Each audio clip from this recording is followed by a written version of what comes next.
بسم اللہ الرحمن الرحیم۔ السلام علیکم ناظرین، فدا دل ایک نئے ولاگ کے ساتھ آپ کی خدمت میں حاضر ہے۔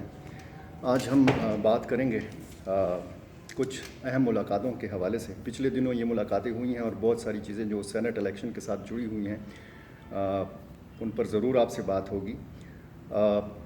یہ جو دو ملاقاتیں ہوئی ہیں، ایک ملاقات ہوئی ہے سابق وزیر قانون خیبر پختونخوا کے سلطان محمد خان صاحب کی، اور ایک پرویز خٹک صاحب کے چھوٹے بھائی لیاقت خٹک صاحب کی ملاقات ہوئی ہے۔ ظاہر ہے ایک ووٹ قیمتی ہے اور ناراض لوگوں کو منانے کے لیے کوششیں جاری ہیں۔ تحریک انصاف میں خاص طور پر یہ سرگرمیاں جو ہیں کچھ زیادہ دیکھنے کو مل رہی ہیں۔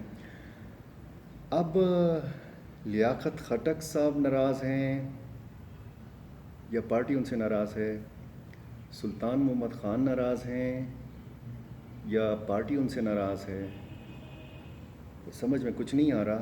میں نے ایک چھوٹا سا کالم لکھا ہے، روزنامہ میدان میں چھپا ہے، ایک کاوش سی کی ہے اور بڑی بڑی گستاخیاں بھی اس کالم میں کی ہیں۔ میں وہ پڑھ کے آپ کو سناتا ہوں تو ہو سکتا ہے تصویر تھوڑی سی کلیئر ہو جائے۔ اس کالم کا عنوان ہے ہندسوں کا بوجھ۔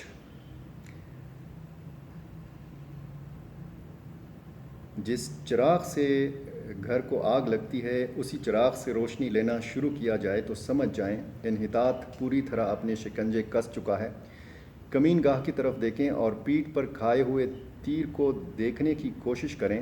تیر تو شاید پیٹھ میں پیوست ہونے کی وجہ سے نظر نہ آئے، لیکن کمین گاہ میں اپنے ہی دوستوں سے ملاقات ہو اور پھر ایسے دوست کو گلے بھی لگایا جائے تو سمجھ لیجئے انہی دوستوں پر بھروسہ رکھنے کا مقصد کوئی معمولی مقصد نہیں ہے۔ پچھلے دنوں دو انتہائی اہم ملاقاتیں ہوئی ہیں۔ ایک ملاقات خیبر پختونخوا کے سابق وزیر قانون سلطان محمد خان کی وزیر اعلیٰ محمود خان سے ہوئی ہے، جبکہ دوسری اہم ملاقات اسلام آباد میں ہوئی ہے۔ یہ دوسری ملاقات بھی کم حیرت انگیز نہیں ہے۔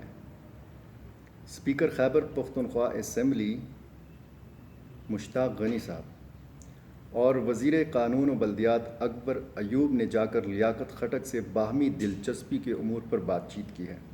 وزیر دفاع پرویز خٹک کے چھوٹے بھائی لیاقت خٹک کو 20 فروری کو خیبر پختونخوا کابینہ سے برطرف کیا گیا تھا، اس الزام میں کہ انہوں نے 19 فروری کو ہونے والے نوشہرہ ضمنی الیکشن میں در پردہ مسلم لیگ نون کے امیدوار اختیار ولی کو مدد فراہم کی تھی اور تحریک انصاف کے امیدوار میاں عمر کاکا خیل کی شکست میں اہم کردار ادا کیا تھا۔ وزیر قانون و بلدیات اکبر ایوب نے تو ظاہر ہے آنے والے سینٹ الیکشن میں لیاقت خٹک سے تحریک انصاف کو سپورٹ کرنے کی استدعا کی ہوگی، لیکن مشتاق غنی چونکہ صوبائی اسمبلی کے اسپیکر ہیں یعنی کسٹوڈین آف دی ہاؤس ہیں، اس لیے وہ یقیناً اس ملاقات میں صرف گپ شپ کے لیے موجود ہوں گے۔ ہمیں پورا یقین ہے کہ مشتاق غنی صرف اس لیے سرگرم ہیں تاکہ لیاقت خٹک اسمبلی کا حصہ رہیں کہ اسمبلی کو ان کی لیاقت سے مزید استفادہ جو کرنا ہے۔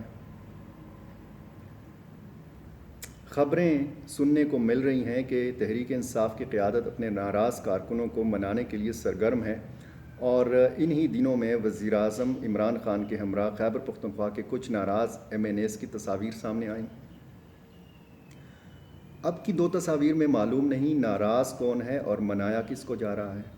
سلطان محمد خان کی وزیر اعلیٰ محمود خان کے ساتھ تصویر میں واضح نظر آتا ہے کہ وزیر اعلیٰ صاحب سلطان محمد خان سے سخت ناراض ہیں اور سلطان محمد خان ان کو منانے کی کوشش کر رہے ہیں۔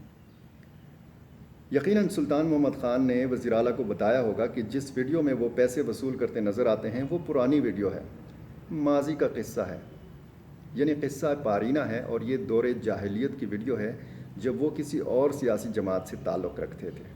اب تو وہ تحریک انصاف کے انصاف پر یقین رکھتے ہیں اور قیادت کا اصولوں اور اخلاقیات کا پرچم تھامے ہوئے ہیں۔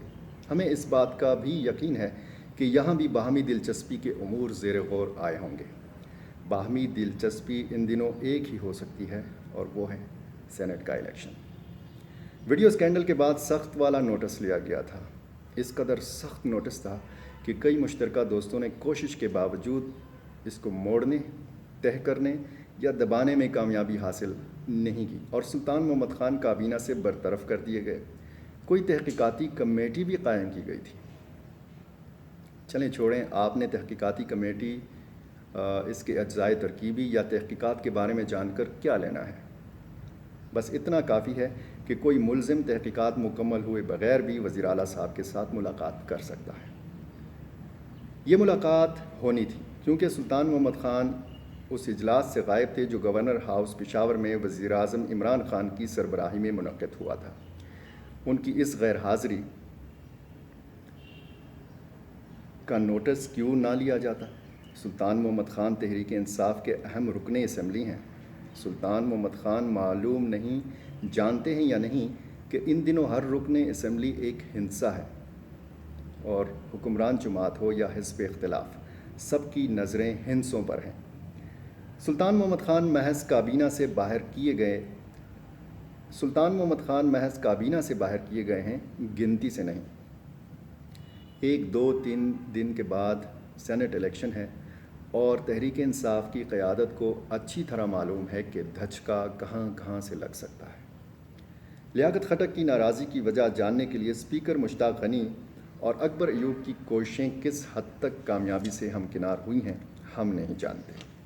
ہم یہ بھی نہیں جانتے کہ نوشہرہ ضمنی الیکشن کے فوراً بعد جو رپورٹ وزیر اعظم ہاؤس اور وزیر اعلیٰ ہاؤس تک پہنچائی گئی تھی وہ کس نے مرتب کی تھی؟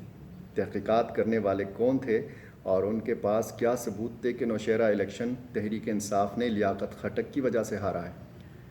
اب جیتے ہوئے امیدوار پر دھاندلی کا الزام درست ہے یا لیاقت خٹک پر لگایا گیا الزام؟ اللہ بہتر جانتا ہے۔ تحقیقات بعض اوقات طول پکڑ لیتی ہیں، جیسا کہ سابق مشیر اطلاعات اجمل وزیر کی مبینہ آڈیو کی تحقیقات کا معاملہ۔ اجمل وزیر کب سے منہ پر خاموشی کا تالا لگا کر انصاف کے منتظر ہیں، لیکن خیبر پختونخوا حکومت تاحال رپورٹ پبلک نہیں کر رہی۔ معلوم ہوا ہے کہ تحقیقاتی کمیشن نے اپنی رپورٹ 6 ماہ قبل وزیر اعلیٰ محمود خان کو جمع کرائی تھی۔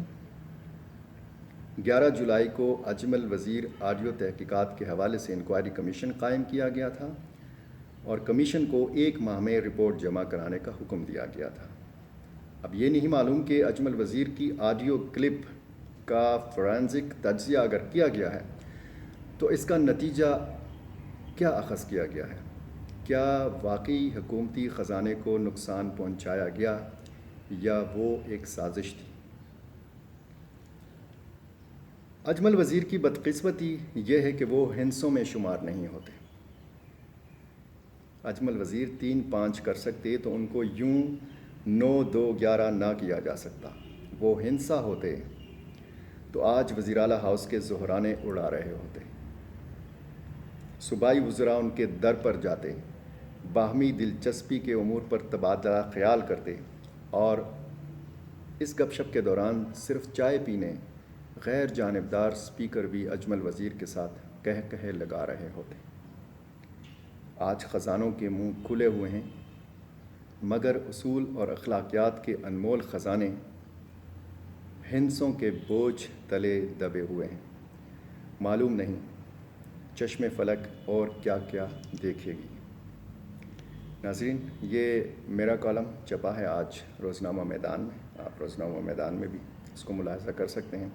یہ کالم میں اپنے فیس بک اکاؤنٹ پر بھی شیئر کرتا ہوں اور دوست بڑا اچھا فیڈ بیک بھی دیتے ہیں۔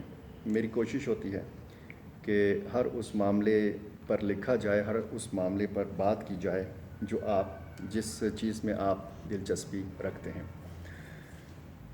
صورتحال اس وقت جو سینٹ میں بن رہی ہے وہ بڑی دلچسپ ہے۔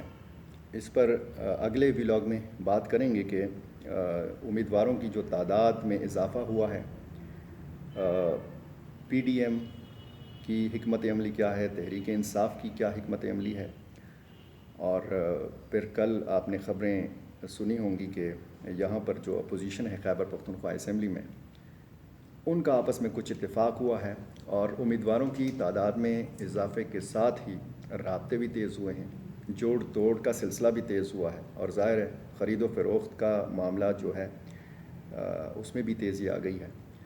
اس میں نقصان کس کو ہو سکتا ہے، فائدہ کس کو ہو سکتا ہے، اس پر ہم بات کریں گے اگلے ولاگ میں، اور یہ بتانے کی آپ کو کوشش کریں گے کہ 12 جو ٹوٹل نشستیں ہیں خیبر پختونخوا سے اور جن پر امیدوار مقابلہ کر رہے ہیں، ان میں 7 جنرل نشستیں ہیں، اور عددی اکثریت کے حوالے سے اگر دیکھا جائے تو کلیئر کٹ 5 نشستیں جو ہیں وہ حصے میں آتی ہیں تحریک انصاف کے، جنرل نشستوں کی میں بات کر رہا ہوں، اور اسی طرح 2 نشستیں جو آ سکتی ہیں وہ اپوزیشن کے حصے میں آ سکتی ہیں۔ اس میں کوششیں کچھ کی گئیں پنجاب میں جس طرح ہوا بلا مقابلہ، لیکن وہ کوششیں کامیاب نہیں ہو سکیں، اور مقابلہ ہوگا، کانٹے کا مقابلہ ہوگا، دلچسپ مقابلہ ہوگا،